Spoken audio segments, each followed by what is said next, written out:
Hey folks, Carla Sands here, putting in a plug for Gene Valentino's Grassroots Truthcast. Throughout history, the spirit of patriotism has prevailed.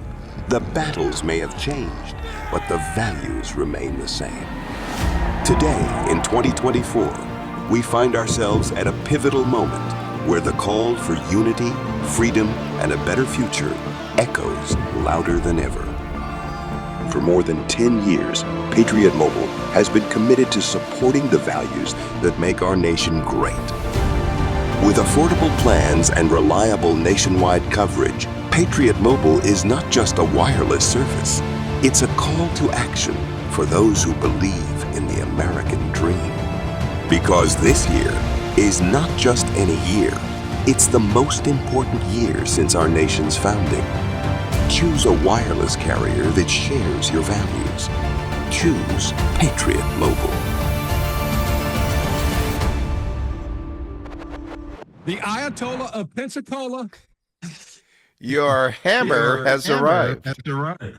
It is Gene Valentino. Yes, the Velvet Hammer. A very good morning to you, my friend. It's always good to talk. We haven't talked to you. This will be 3 weeks since we talked.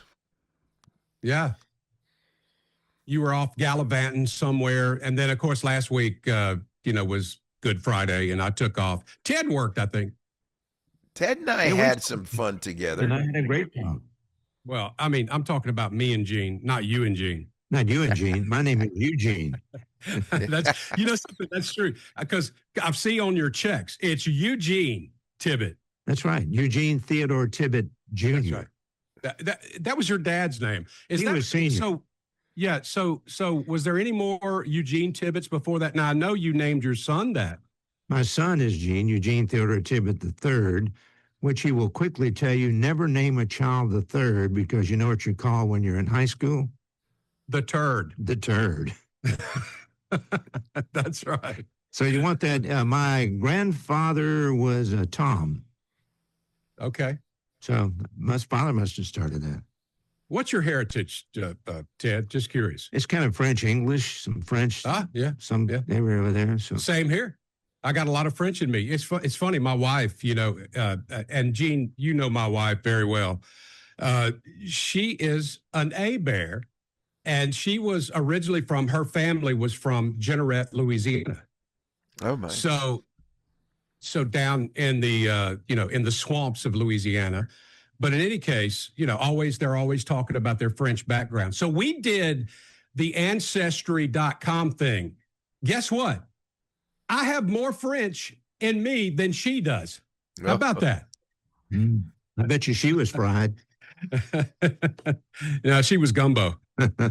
So anyway, all right. So we're talking some serious stuff now. We're going to move on and talk about the happening events in the world today. It's always good to talk to Eugene to get your opinion on what's going on.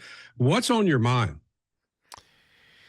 It's a hard transition when we're having such fun, but I've taken a reflection of the last 4 weeks, 42 days to be precise, with this Iranian conflict, which started underway the end of February.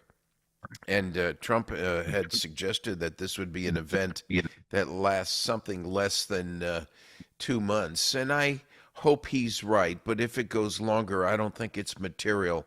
The outcome is now more important than the time frame. And that's the crux of my analysis. You know what? Why did President Trump suddenly cancel the strike on Iran last week? For me, that man is 10 steps ahead of Iran and 100 steps ahead of the media and the Democrats in Congress who want to try to impeach him for a third time. This is a masterclass in strategy and warfare, and we're witnessing it in real time. Last week, the entire world was bracing for war. The Pentagon was ready. Iran airspace was shut down. Markets were on edge. Boy, were they on edge. The Democrats in Congress thought he lost his mind. Alliances with NATO were tested, and these allies of ours failed us They failed America big time, and that's a sore spot to return to. Everyone expected the attack, and then minutes before the launch, President Trump called it off. President Trump issued a press release saying he did not attack due to assurances that the killings had stopped. Well, I'm not sure how real those assurances were, but it must have been compelling enough to cause him to put a pause on. The media said he backed down because regional partners advised him to do so. They were wrong. What actually happened next, it was a masterful class on modern warfare. Believing an attack was imminent, Iran exposed everything. They moved air defenses. They relocated their leadership. They activated emergency bunkers. They rerouted communications. They shifted money. They revealed command structures, and they showed exactly where their power flows and where it hides. I bet during all of this, Iran's every move was tracked, and every signal intercepted, and every contingency was mapped. There was no strike because it wasn't ever really about a strike. It was about a massive intelligence operation, Michael. America and Israel learned more about Iran in days than they had learned in years. The truth is, America initially did not have everything they needed or wanted to take Iran down once and for all. I feel they do now, and now America knows everything it didn't know last month. That's a masterclass in strategy and intelligence. That's Donald Trump. And the best is about to happen. We've got a negotiation of conflict between Hezbollah and Israel being set up next week, for which we will moderate or mitigate in Washington, D.C. Vice President J.D. Vance is on his way to Pakistan now to try to curb some conflict there. And we have repowered, retooled, restocked, and supplied all of our needs for pulling the trigger. I believe we now know what we need to know, and I believe the second wave is about to come, and it will be decisive.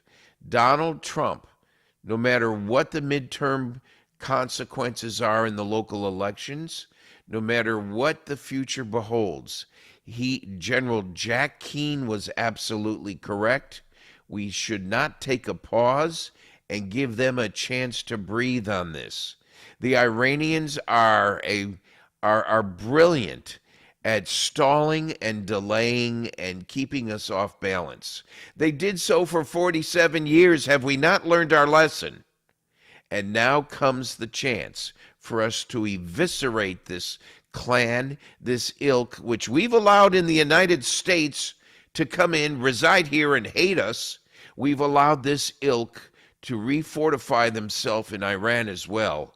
We need to go in there. We need to take control of Karg Island. We need to control oil movement. We don't need to toll anybody like they're trying to do. Free flow of oil over there goes to the rest of the world. We're oil free. We don't need to be doing anything in the Persian Gulf. But we do need to make sure that it is maintained and controlled by a civilized society, which Iran is not. And so my feeling now, Michael, is that we best get in there, finish the job once and for all from a military point of view, and we're pretty good at spending money recklessly. We've got the rest of our lifetime to get in there and decide what we want to give away to re-strengthen, rebuild that nation, but build it under terms that we control, a new regime that really is a more friendly regime to the United States and the world, and allows us to have alliances and business partnerships. Just think about it. We have done nothing to hurt the oil supplies and the stockpiles that exist among 90 million people in that country. We could have, but we didn't. Why? What they don't understand is we here in America are a civilized society, and we believe in protecting those, even those over there right now that burn the American flag and hate our guts, because we know they're indoctrinated. We know they've been manipulated to such a abusive degree. We want to give them freedom that they don't know or appreciate. And once they have it under a new regime, we believe that things will turn. You know, the Carg Island thing, President Trump has been, I saw some clips of this. He's been talking about that since 1988. He's thought deeply about this. And for all the Trump detractors who think that, you know, he's some kind of a fool, the guy is well thought out on what to do with Iran. Now, what he does want to do, and I do believe this, is that he wants to give a chance for this to be settled without having to do it militarily. So if you can do it without using force, then that's the best way to do it. But what we see right now are Iranian military forces that are still keeping the Strait of Hormuz basically closed. There was 12 ships, I think, that came out over the last 24 hours. And they're making some claims that, you know, that belongs to them and you have to pay them basically to come through that. Donald Trump will not allow that to happen. That's right. Now, you know, they shot missiles over to Saudi Arabia and damaged their pipeline where they bring the oil out in another direction from the Strait of Hormuz so ships can fill up in another location and not have to worry about Iran. But the whole story here is them trying to stop the oil flow, which is about 20% of the world's oil, particularly for not Russia, China, and other Asian countries. India, for example, a lot of them use the oil that comes from Iran through the Strait. So he's trying to get that completely back open again. International waters. We know what the international law is regarding international waters.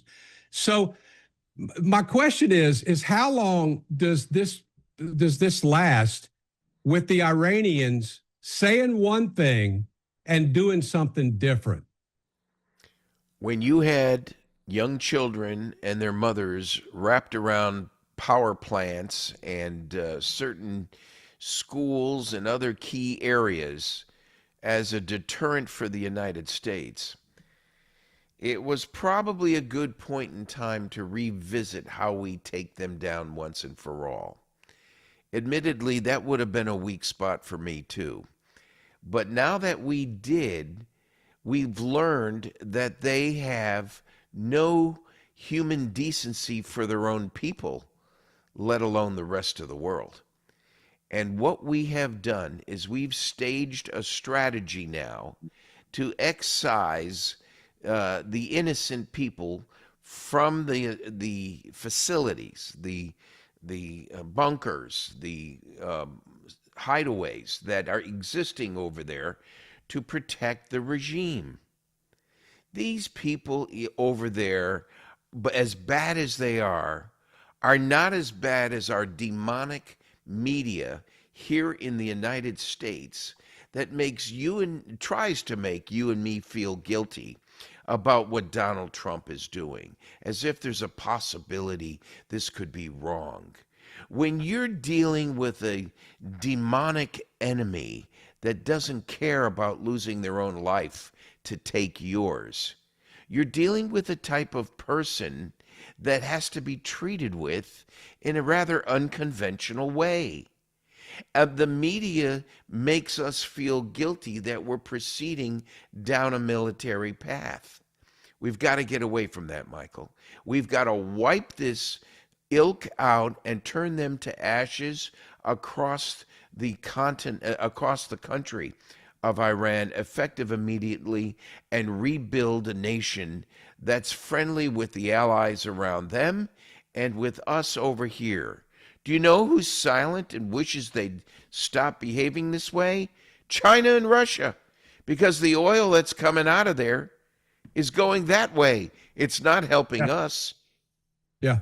All right. So we're out of time, but you're right. The only thing Iran understands is brute force. That's what they understand. Thank you, Gene. Finish them off this week. Take care, everybody. Love you. See you soon. All right. We'll talk to you again next week. Gene Valentino. Go to genevalentino.com and you can watch this episode. Throughout history, the spirit of patriotism has prevailed. The battles may have changed, but the values remain the same. Today, in 2024, we find ourselves at a pivotal moment where the call for unity, freedom, and a better future echoes louder than ever. For more than 10 years, Patriot Mobile has been committed to supporting the values that make our nation great. With affordable plans and reliable nationwide coverage, Patriot Mobile is not just a wireless service. It's a call to action for those who believe in the American dream. Because this year is not just any year, it's the most important year since our nation's founding. Choose a wireless carrier that shares your values. Choose Patriot Mobile.